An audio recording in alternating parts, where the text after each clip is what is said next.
So coming to the stage next, we have the future of CTV, trust, transparency, and effective targeting. Hosted by GumGum, so we're excited to bring everyone to the stage. We have Phil Schrader, CEO of GumGum. Welcome to the stage. We have Alex McClure, who's the Senior Manager, Global Digital Media, Expedia Group. And Christy Quagliarello, yes, who is the VP of Programmatic Media from Click. So please welcome to the stage, Team GumGum. That's brought to you, this panel brought to you by Team GumGum. This is the future of CTV, trust, transparency, and effective targeting. Thank you so much. We have all the answers for successful CTV advertising, so please sit and listen to all of us, you know. Nice to have you both so much. Nice to be here. Awesome. So we're going to talk about CTV. Obviously, Alex and Christy, you can introduce yourselves, but when you introduce yourself, is there first a show or genre, something you love to watch that you're consuming right now? I can out myself. I'm a big Bear fan. I love the show The Bear. I'm originally from Chicago, so it's been like right to the heart. But what about you, Alex? Introduce yourself, and then what's the show? Okay, so I'm Alex. I'm the CTV and audio lead at Expedia Group globally. And for me, I really like trash TV. I'm the first to admit it. Me too. I'm currently watching Perfect Match on Netflix and already finished Bridgerton. So yeah, anything kind of trashy is for me. So I'm Christy. I lead the programmatic team at a pharma marketing agency called Click Health. Right now, yes, very sexy. I am a true crime junkie. I love binging true crime, especially subtitled shows. I don't know what it is about them. But yeah, that's what streaming has been really opened my eyes to, like Scandi Noir and those types of shows. I love it. And so obviously the topic is the future of CTV.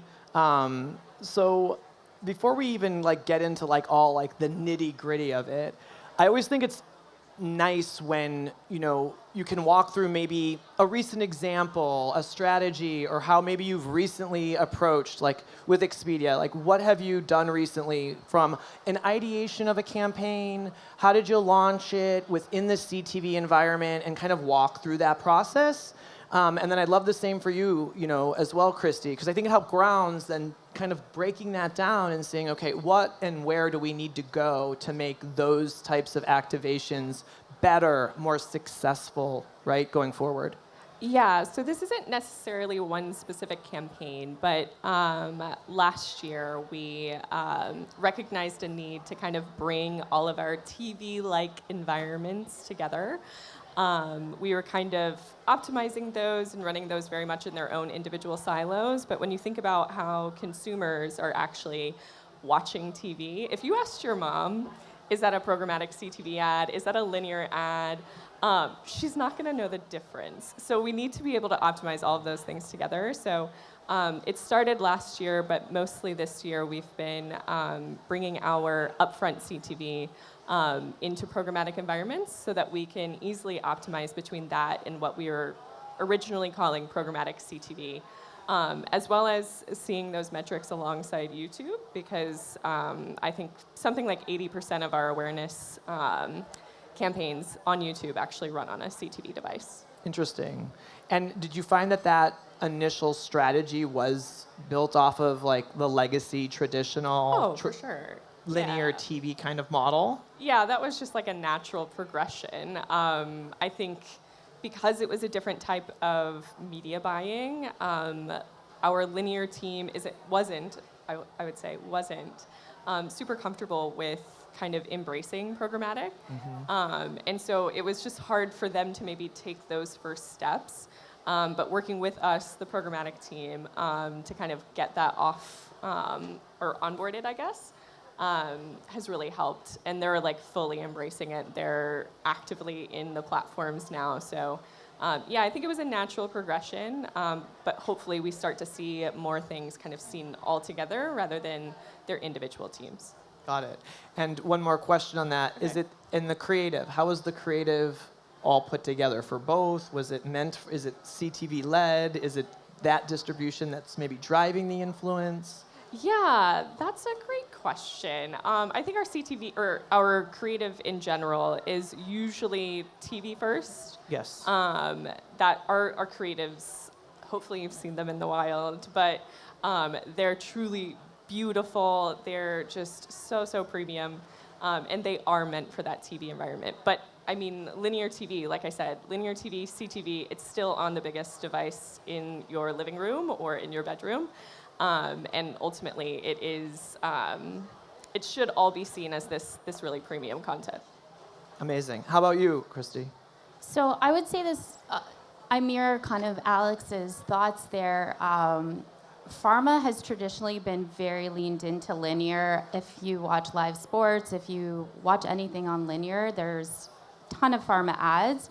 So we see a slow progression versus a lot of other verticals like CPG, travel.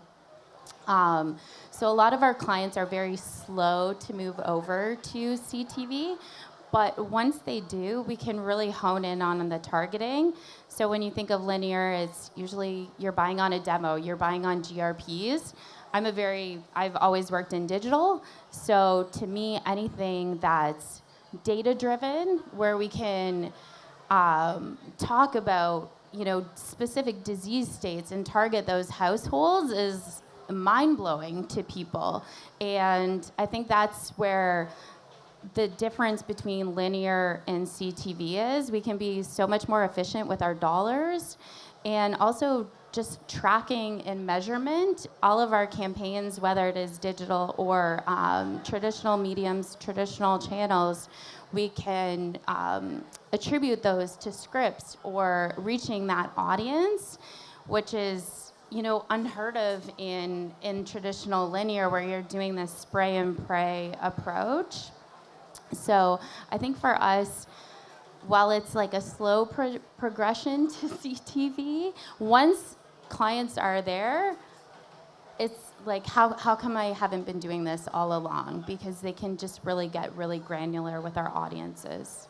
Yeah. The regular. Go ahead. Oh, sorry. I was just going to add. So for the majority of my career, I've been working in emerging channels. Obviously, different brands have different risk profiles, right? So for me, I did start agency side, and I had clients that were maybe resistant to podcasts in the early years, or now CTV. And it's just interesting because I think there has to be some early mover brands that then enable brands like pharma to feel more comfortable. Exactly. And we see some of our clients are like, yes, we want, innovation first, and felt like we've worked with the GumGum team on a lot of like high impact units and units like that on display, where they're like, yes, we want to be first to pharma, first to market. And then other clients are like, okay, we're going to let someone else test first. And then they'll say, oh, wait, I was on Roku or I was on Netflix, and I keep seeing, ads that are tailored to me. And it's like, a lot of times it's like talking to your mom. She doesn't know that she's watching streaming. Like, she's just like, I keep getting these ads for, Macy's or whatever. Like, I love that. And the reason I wanted to set the tone for that is because when we think of the future of CTV, for GumGum, that's been, our focus is all around how we're connecting the mindset of the consumer with the advertiser's message, right? So our global platform is meant to be able to help both of you in executing a way to leverage technology at a very deep level, frame level, into that environment and ultimately drive amazing creative experiences, contextual alignment for things like safety and clarity on transparency. So I'd like to start to maybe dive into kind of how do we see the future of that, and how are your teams starting to kind of think about that as we go into kind of what I would say is a very transformational time in our industry.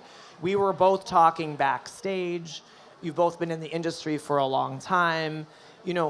with CTV in the future, how do you associate, maybe was there a different time similar to this change, maybe programmatic, that you're like, this is kind of when you're inside with the brands, talking about your brand or with different brands, what we're actually trying to solve for? Is it kind of reminiscent of something? Yeah, for sure. I think if you asked me 5 years ago if Netflix would, one, have ads, and two, have ads that were purchasable programmatically, which they will be next quarter, I would have been flabbergasted. Right.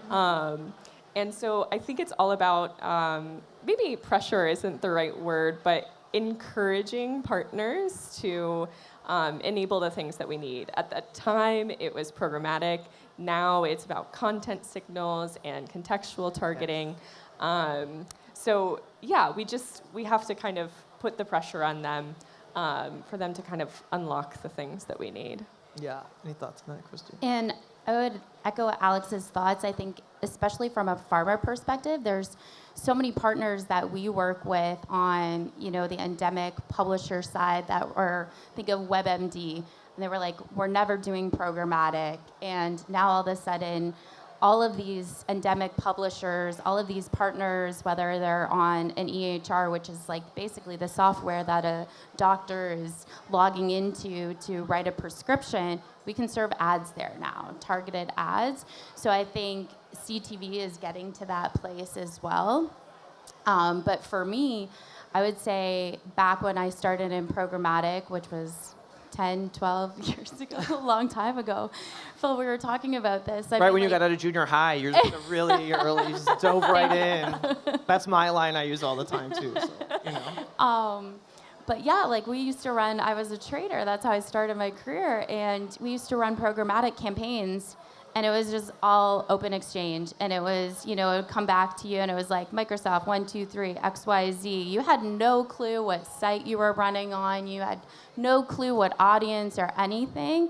And I think just looking to where we are now, where it's like a programmatic first buying, we're working with PGs and PMP first mentality versus this open exchange, long tail inventory. And so we've come such a long way there, but also look how far we've come in CTV in just like the last 2-3 years. Like Totally. I think since Totally. COVID, right? Totally. Yeah. It's just crazy. It's amazing, and you made an awesome point that I think is interesting, is when we look at, and we were talking about this just as we were talking before we walked out, I think it was you, Alex, it's like you look at the Netflix and you look at these, I think part of this is we, I think as an industry, and correct me if I'm wrong, but as brands or agency partners, it's like that's where the eyeballs are in CTV. So you have many brands who are like, we need to be there. And so I always liken it to, like with programmatic, as you both referenced, it was like dive into programmatic because we know that's the best way to gain efficiencies and to use signals, whether it be cookies or IDs, to like drive towards a last click outcome. Mm-hmm. And then you realize, wait a minute, but half those ads were below the fold and I didn't see anything. Right? And so are you seeing like in the brands wanting to push into CTV, wanting to go and having to navigate the demand, because knowing that's where the attention is for the consumers, but there's still not necessarily maybe the technology, the attribution, a lot more to try to unpack on how to make sure it's done safely, optimally, right, and scaled. Yeah, so I think a big part of this is also ad load. So when we're thinking about attention, so I came from Disney Plus. If you're watching your TV, and a lot of, first movers, you kind of just have to think about the way you're using that medium first. But if you see ad 1 of 1, you're like, okay, I can sit through this, it's fine. If you see ad 1 of 3, and it's a 3-minute Yes. ad break, you're like, okay, this might be the perfect opportunity for me to go to the bathroom. So you can get cheap CPMs in CTV, but if no one's in front of their television, that's just throwing your money down the drain. And I think that is basically what happened in the early days of programmatic as well. Everyone was trying to be as efficient as possible, but then realizing that if they're above the fold or if they're in contextual environments or what have you, that's actually what's driving growth for their business. Right. I definitely agree. I think with our challenges in pharma is sometimes we have those 90-second Yeah. ad spots, Sorry. you know? Well, you guys need like 30 seconds to tell me all the risks and all the things that are going to happen to me when I take, Exactly. right? All the legal regulation is required. Yeah, exactly. So, that's our challenge is we have some of those 90-second spots that, you know, if we want to run CTV, that's what we have to. Yeah. I mean, so many of our partners are like, can you cut this down to 30 seconds? Like, sometimes we can, sometimes we can't. Yeah. So I think that is a challenge for us. But being able to target, like we were talking about earlier, whether it's behavioral target, geographically target, contextually target, and ensure we're hitting a more relevant audience, they're going to be more prone to sit through that ad versus, Right. you know, the TV, the linear TV buying where it's, okay, we're targeting this network and this sports match, whatever. And it's just, again, like that spray and pray mechanism where a lot of people are going to be walking away at that point. Right. So I think that's where CTV is just so valuable, is that we can really get to that audience a lot sooner and at a lot more efficient rate. Yeah, cool. And I think with CTV, Christy, you touched on this a little bit as we look at Netflix and different places we're moving into, right? And we talked a little bit about this also, just catching up. And I love those conversations because they really help us shape kind of, I think what's important to everyone listening is the state of CTV when it comes to the scale and the inventory, right? You mentioned it's, you know, moving to this, you know, direct relationship, PMP, like working with a Netflix or, right, specific. But we also were talking, there's so much vast opportunity within the FAST ecosystem, how we look at YouTube. Can you talk a little bit about how you just think about that as a marketer? Because, you know, Netflix, as you mentioned, Alex, going to start, you know, moving. You can buy ads. We all know that's coming. And if every advertiser just wants to be in Netflix, like, what about all the rest of the amazing pockets of opportunity, the nuggets of true connection that might exist outside? How does that, like, kind of in your kind of ethos of thought? And then obviously we'll build off of that and kind of where. But, like, I'd love to understand a little bit of your thoughts on that. Yeah, so when we're evaluating partners, I kind of see them as like 3 buckets. So Okay. we have the premium partners. When we think of that, let's say Paramount Plus. Yep. We have partners that are efficient and drive incremental reach. So those are going to be your fast channels, VMVPDs, et cetera. And then we have some that are either innovative or things that we're willing to take a risk on. Awesome. As long as we can get to a point where we can maybe measure it down the line. That would be something like a Netflix. So I think it's about having the right expectations as well of all of your different partners. Because, yeah, when you think about everyone's capabilities, Pluto TV is going to be further along than Netflix, or Amazon is going to be further along than others. So, yeah, you just have to kind of think of them in their own little silos and what they can bring to the plan. Yes. So we have the same kind of setup where we have our buckets, our premium, our fast, our OEMs, and then what we call everything else, which isn't very creative, but But it you know, works. that's like our testing and Yeah, so and innovation, right? Yeah, It's like exactly. And for us, again, we're gonna look at churn. Like, so many people are churning right now, and it's like if we're just only buying Hulu or we're only buying Paramount Plus, we're missing so many valuable potential users and eyeballs because we're not buying fast or OEMs. And you know, like, sample of one, I'm not subscribed to Netflix right now because there's nothing on there that I want to watch. Right. Or it's like the summer and I'm not using it as much, but maybe I'm on my Samsung TV or, you know. So I think a lot of people are just, we have that streaming fatigue where there's so many services out there and, you know, you're paying $5, $10 a month and then you're like, wait, I'm paying $100 in like streaming services and I'm watching one show. So I think for us, there's really a balance on, again, scale, reach, efficiency, being able to layer on our audiences, whether, again, they're behavioral or they're contextual, geographical, that we're able to have this nice mix of different services and publishers and partners that we can tap into and be able to kind of mix and match and test and learn and, figure out what works for each different brand that we're working on, because something that maybe is working well on Netflix is not going to work well on Netflix for another disease state or another brand, right? Right. Or the cost might just become prohibitive. Exactly. And so just to build off of that, it's like, if I'm just going to play back, it sounds like, obviously you work with the brands, it's like we need to be in Netflix or we need to be in Paramount and there's the premium.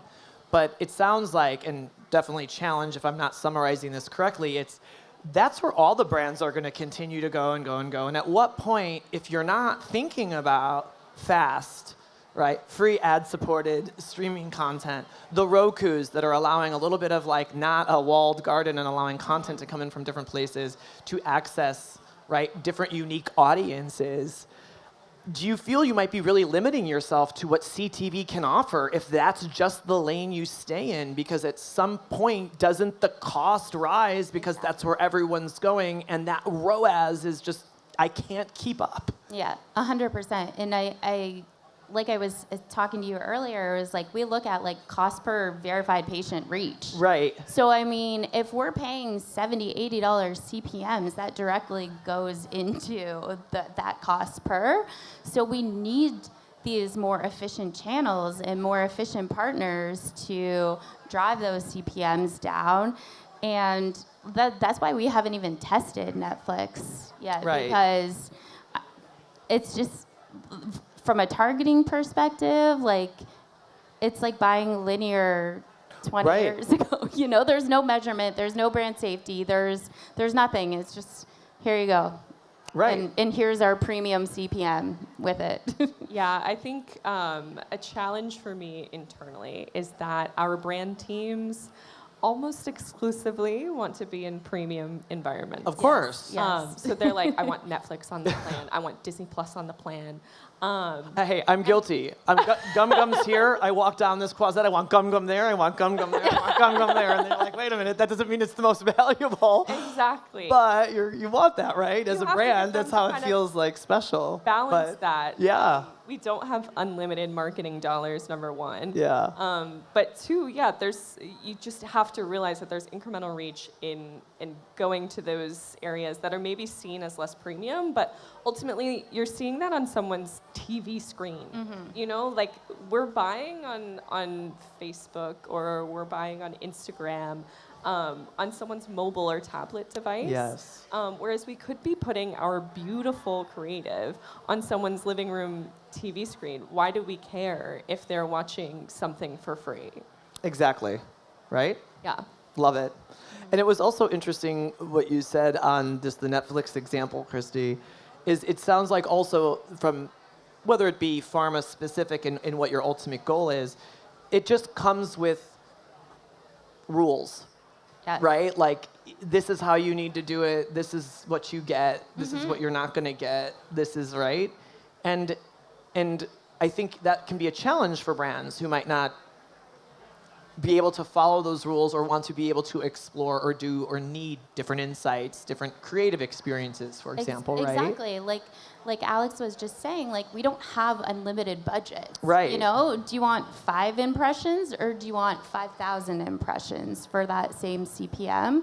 So I think it's really important that there's a big education piece. So ensuring that the brand clients and for us, like not just our own clients, but our planning teams are educated on, what else is out there, what other partners that we can work with that might not be the Hulus of the world or the Paramount Plus of the world, but you're still capturing a huge audience there, and we can layer on our data models, and we can track, and there's, you know, a 50% lower CPM. So when we look at the cost per, it's like, wow, this is a really great investment, and we are more efficient than TV sometimes, Right. because we can layer on that data and really, again, like hone in on the audience that's the most valuable to each of our clients.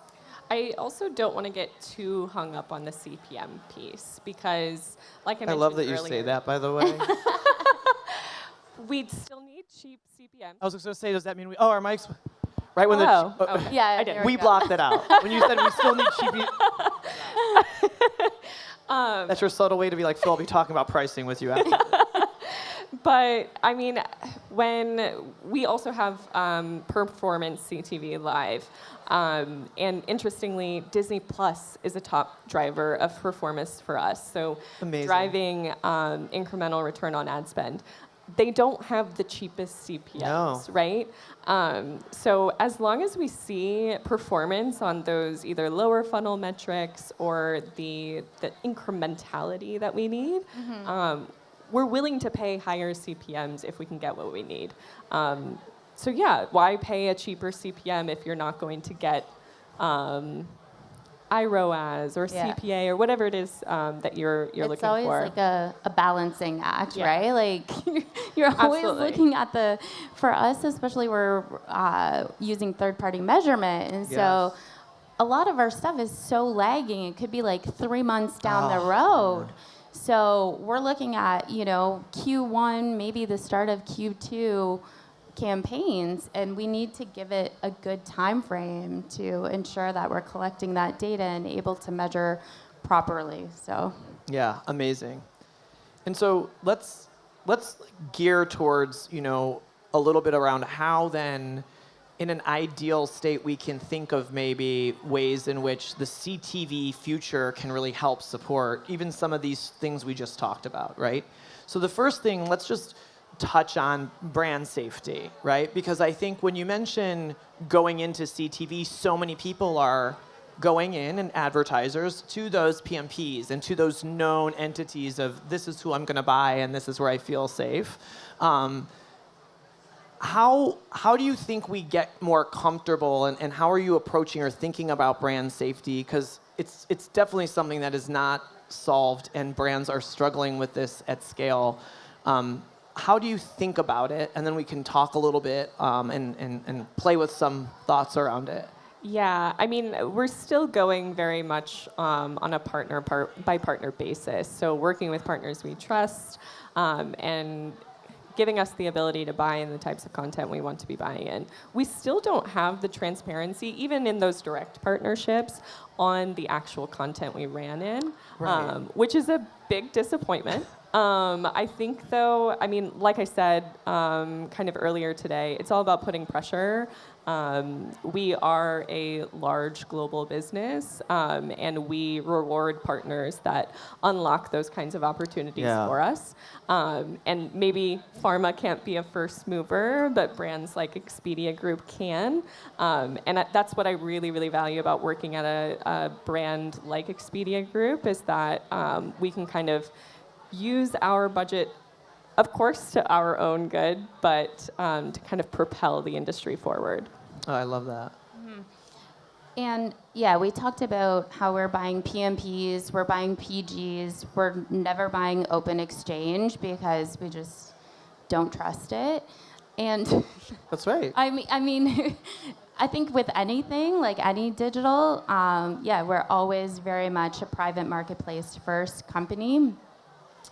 And also, I think it's just looking at, again, our publisher relationships and having the trust and transparency with those publishers and making sure that, you know, what they promise us is what we're getting in return. And, you know, we've had incidents in the past, not so much on CTV, but other, you know, digital formats where we thought we were running on a direct publisher inventory, and they come back and, you know, we get a complaint and an ad's not rendering properly. Right. And, you know, it makes the brand look bad.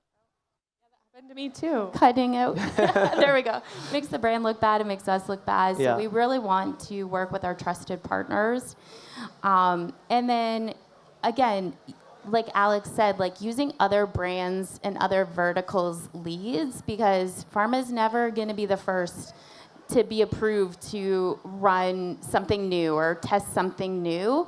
So it's like, okay, what are brands like Expedia doing? What are brands like Mercedes and Coke, Right. doing that we can mimic that? And they're kind of, I don't want to say this, but the guinea pig in that situation. We are. We'll Yeah. say it. It's Exactly.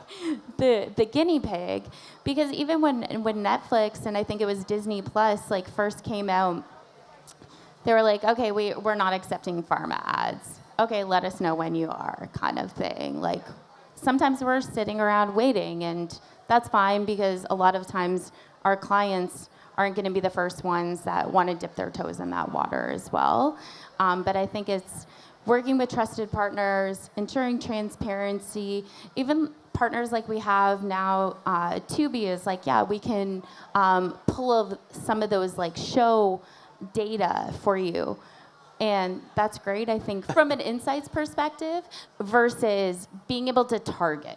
I think that's where you have to balance things too, because you don't want to say, I only want to target people that are watching Vanderpump Rules that are 18 to 34 women that live in Los Angeles. Right. Then you're targeting, 20 people and that's it.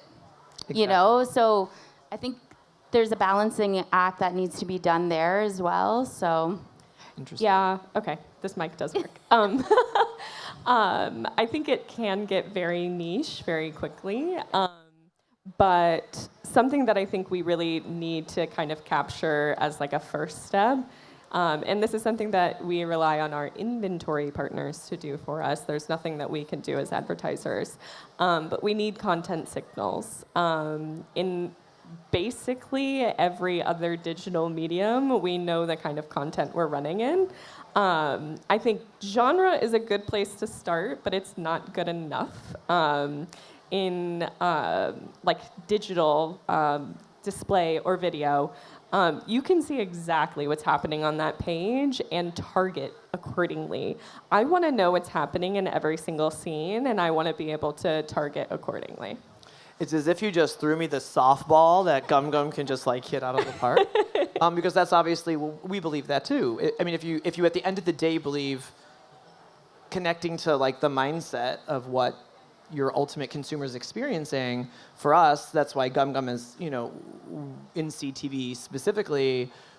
We think it's so critical, and as someone who if I were an advertiser or as a consumer, why would we not want to empower and provide an advertiser that transparent technology, accredited, validated, and proven, that can look at those frames and help provide a better experience for me, a better precision-based marketing strategy for the advertiser?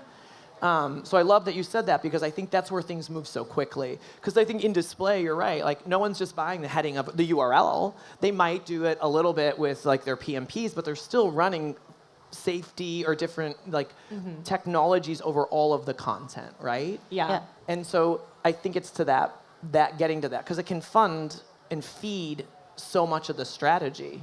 Yeah, I mean, when we think of a travel trend right now is set jetting, so people who see Emily in Paris and then want to go to France, or who see What's it White called Lotus- again? I need to know. Emily in Paris? No, what's the trend? Oh, set jetting. I'm like, you haven't heard of Emily Oh, in no.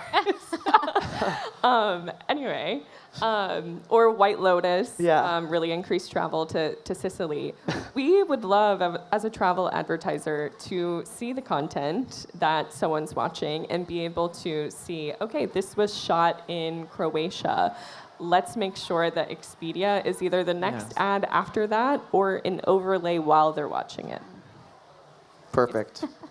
And I think we talked about this earlier too, whereas Expedia or some advertisers, like car advertisers, you see a Mercedes, in a shot, and then you get a Mercedes overlay or Mercedes ad right after. For us, thinking of pharma, it's a little more passive, right? It could be a talk show or, a drama where they're talking about major depressive disorder. We want to ensure that our ad is played around that content because it's going to resonate more with the people that are consuming those TV shows. Right.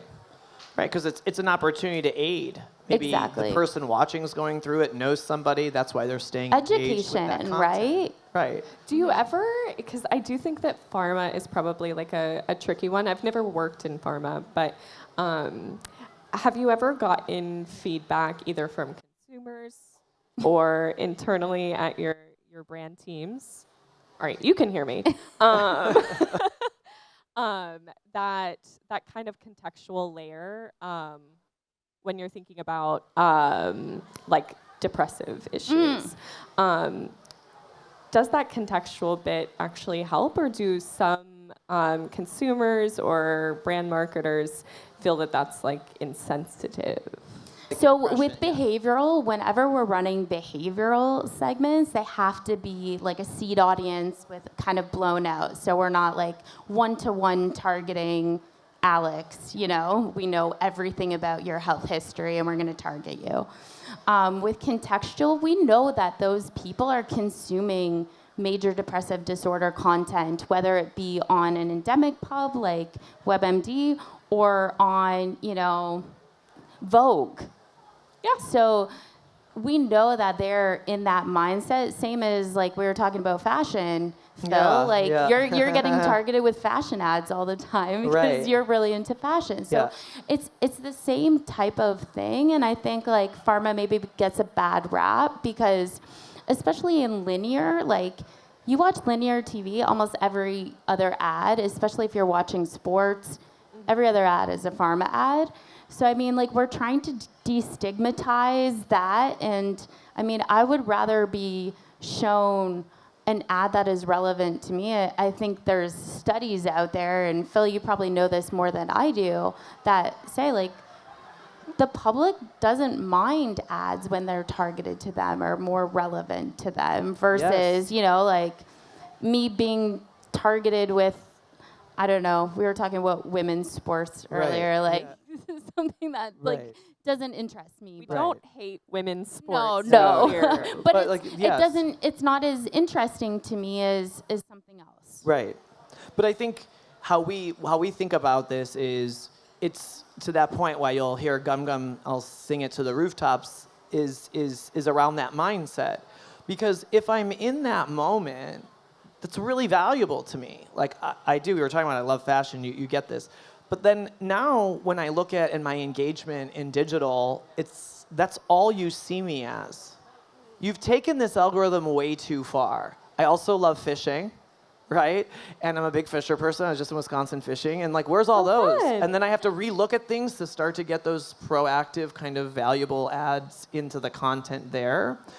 So it goes back to like just the, I think, movement, and I don't know what your views are on like first party data, great, IDs as much as you get it, but more focus on what I'm experiencing as a consumer in the moment, because I am multifaceted. I'm not just because I like it and I happen to look at that doesn't mean I want to you're keeping me there all the time, right? To your point, you were in Croatia. Now I'm reading about something else. Do you want to keep sending me Croatia ads? I'm going to Antarctica. Why are you sending me Croatia? That was a flippin' thing. But like, how are we looking at, like, I think in CTV with how we think, and I think where you are hoping it goes as well, which is so wonderful, is that understanding of the consumer's experience when consuming, engaging in digital, and giving them that moment of opportunity to be connected to your brand.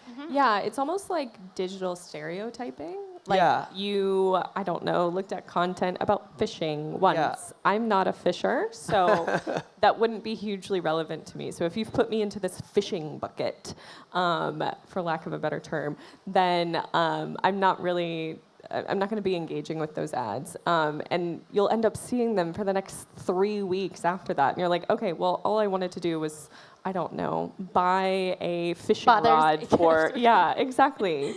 But you're kind of your persona is created around kind of one-off things of your personality. Correct. And that's what I was going to say. It's funny because, and then even if you are watching some sort of sport fishing content, and you do get exposed to fishing ads, you're, at least for me, I'm okay with it. Like, I know so many pharma drugs because I love the Golden Girls and they really love pharma. So, you know, I will be ready for osteoporosis when it happens, right? Because that's what I'm seeing. But I know what I'm consuming, and that makes sense. And even if you knew more about me, right, that I love something or I'm, you know, a new dog dad or something. Do I want to go into that mindset when I'm watching the Golden Girls? Maybe I don't want to think about other aspects of my life. So that's fine, the ad that goes with that content. Maybe I don't need you to remind me that, oh yeah, 30-minute meals and I've got to take care of my family, right? I think there's an element of at least how we see it.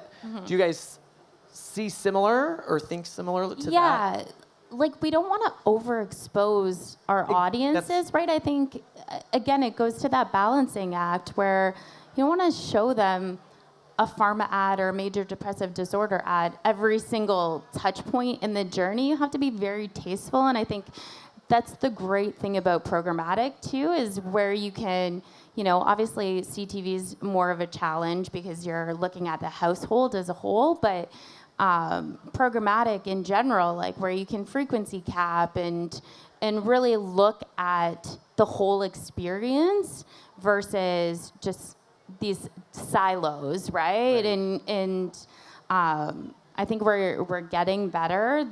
We talked about this, like some walled gardens are falling down and some are being built up, and it's gonna be a constant battle that we're working through. But yeah, I think you just have to be tasteful. And again, like we're not Coke, we don't have those budgets that, you know, we can spray and pray and put our brand in every single medium on every billboard everywhere. But what it must be like, though, that'd be great. I'd love I know. I worked for worked on Pepsi for 3 years. It's like or McDonald's. You know the difference. Everyone's your target market. Yeah, you're like at one point. Everyone, right?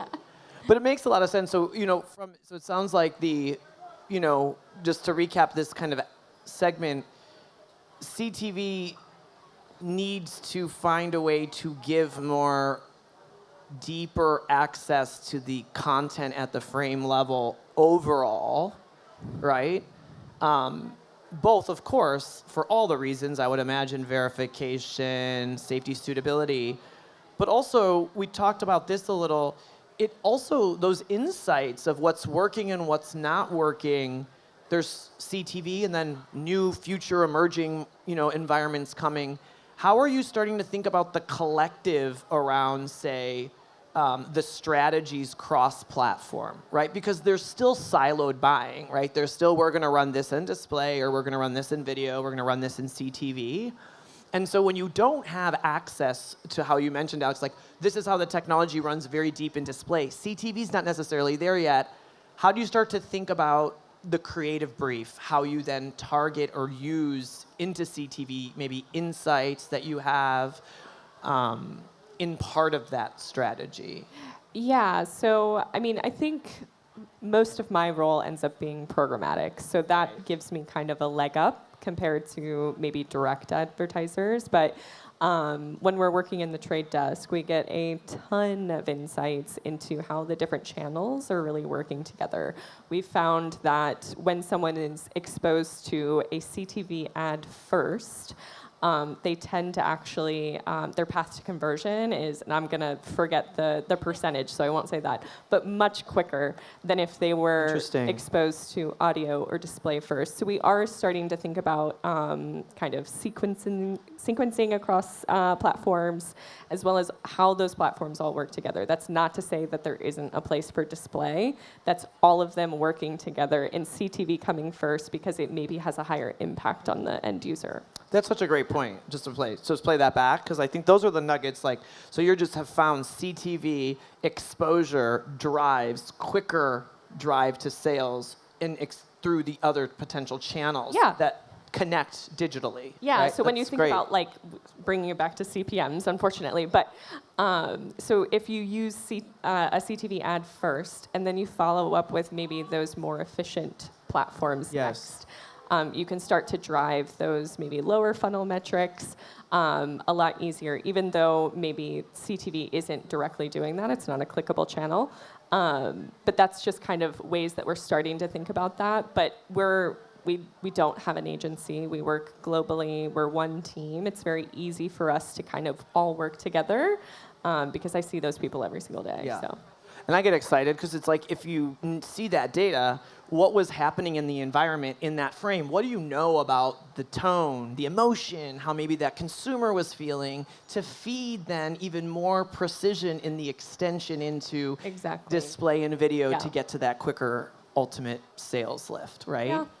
Great. You were going to say, yeah, Christy, you were going to add. Yeah, I was going to say, we use very similar data where you can see that conversion path and people exposed to CTV. Again, it brings them into our market and then down the funnel, and we can definitely see the same patterns as Alex is mentioning. And then we can use that data for other clients that maybe are a little trigger shy on CTV and don't want to use that. So I think it not only helps the client that's like testing and dipping their toes into the CTV water, but we can use that for case studies internally to try and sell CTV maybe for clients that are really focused on linear or not focused on video or streaming at all. Right. And maybe it triggers, they weren't interested, but now you can show them the path to where they're more supportive of the value through that channel. Exactly. Right? Because you go in like, we're only this, we're like, but wait, look how this ties. This is a great strategy.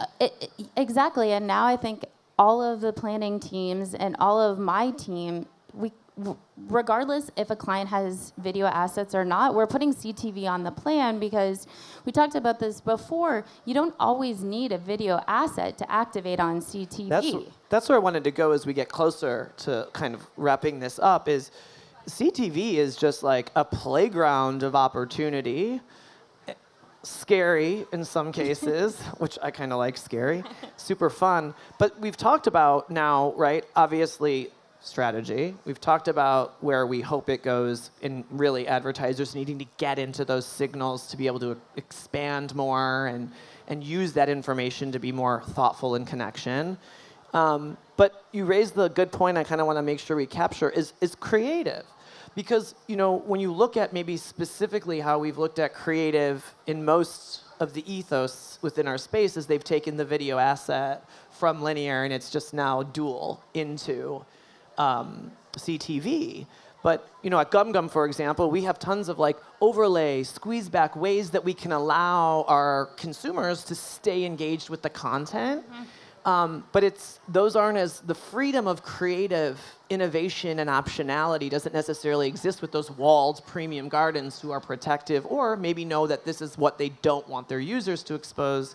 However, I would think creative, like, ideation in this space is exciting for a brand around those other types of formats and use cases. Definitely, especially when you think of smaller brands that don't have those video assets, and we can work with partners like GumGum, and we can say, okay, you know, we don't have a video asset, but we have all these display, you know, like the images. Help us create something that we can put on that large screen, put a QR code, put some kind of call to action, and we can get those up and running and so fast too compared to developing a video asset, shooting it. Like it could take months to develop a video asset. Like we had one client that was supposed to go live with video, I think, in Q1, and now they're not going to go live with video until next Q1. So it really helps us be nimble and, again, test on the CTV big screen versus, you know, oh, let's just wait and see, and, you know, like maybe we'll have a video asset, but maybe we won't. And like I think, especially looking at the data that's showing that, you know, CTV is driving that resonance throughout the funnel, it tells a really compelling story that if you're not there, you really are missing out on those eyeballs and that reach play. And Yeah. Yeah, I think also, so I came from Disney Plus, and I was an endemic advertiser on CTV, so there were more opportunities for me at the time. I actually ran almost no video assets on CTV. It was almost entirely display. Wow. So that was maybe a display ad on Roku or a custom Nice. takeover of a TV platform. So I think there's a lot of innovation that's already been done, yet to be done, when you think of things like pause ads. Yeah. And I think that's actually a really great opportunity for our inventory partners, right? That's taking a space that wasn't an ad opportunity. You could not get any revenue from it, and turning it into a revenue driver. Yes. So yeah, I know that we are maybe asking our inventory partners for a lot. We want them to be more transparent, but I think, as I said earlier, there's going to be ways for us to reward those partners in the end. Yeah. That's a great. Yeah, because just to build off both the points, I think that's right. Cost becomes important. Nervous to dip into CTV with a video creation, spend the money. Hey, I have display. Can I just see what's the impact of some of the lighter touch ways to dip my toe in, explore, and play a little bit, and then determine how much then you want to double down and actually have the data to defend a little bit more the doubling down element. And I think the access to that like fast inventory that's not on those platforms, they're also, I think, coming from so many different types of content creators. I think you're creating access to CTV with those overlay formats, small business. They don't have the assets. Local business necessarily have the assets to go and build video to be in CTV and pay those really high CPMs. So their ability to find that right audience member in a moment that maybe leverage an existing asset. You're a tier 3 auto and you have these, can you find the local way into CTV overlays to help extend the value and not bear the burden of that cost, right? And I would also argue that the ability to do that and understand the frames also creates more of the opportunity for that to make it more impactful versus just serving an overlay at any point in time in the content, right? Exactly. Yeah. Awesome. So as we wrap up, bets on CTV, just random. Okay. Do you, if you were to look at next year, do you think it's 2x more, 5x more? Do you have a gut instinct, or you don't? In terms of my spend? Well, yeah, it could be spend. It could be your spend, or it could be just like how you think, just expertise, focus. Like when you look at how much time and energy your team, like where is that, and how would you articulate that? Yeah, so I mean, I think at Expedia Group we are leaning into CTV. I don't want to venture a guess on kind of the amount more that we might spend. I'm just trying to understand how much we can. However, yeah, we see it as a hugely important channel. We've made a lot of efficiencies across, again, I'll call them TV environments. And our audience, we know that they're watching more and more CTV. So ultimately, it's an area that we know we need to be in and we're excited to be in. So in terms of that, I think that's kind of like, we're all in. I don't think I really need to explain myself to people internally anymore, and that's a sigh of relief. Yeah. But from a partnership angle, I think what we'll get next year is more partners providing us with content signals. I need it, and I'm going to be telling people until I'm blue in the face that I want them to be adding content signals or to be enabling partners like GumGum, so that we can be more exact with our investment. Awesome. Thank you. How about you, Christy? I think it's going to grow significantly in pharma because now it's hitting that maturation phase where it's, not the scary new channel that people are afraid to venture into, especially for smaller advertisers, smaller pharma companies that, don't have TV budgets and want to go in there. And, we keep seeing the the reports of how streaming is growing and surpassing linear. So I'm like, you can't ignore that at this point. Right. So I think for us as an agency and for our clients, it's going to continue to grow. And I think the space as a whole, especially with the testing live streaming on sports with the Olympics this summer, like that's going to be a big test to see, can it be supported? You know, can we still overlay those audiences? Like, is it going to work the way that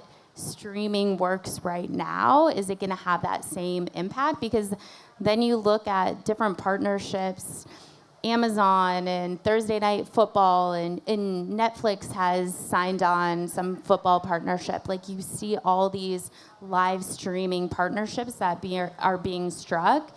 So is it really going to work the same way that we know it right now? I think it's going to be a really exciting year, and I think it's going to turn into cable.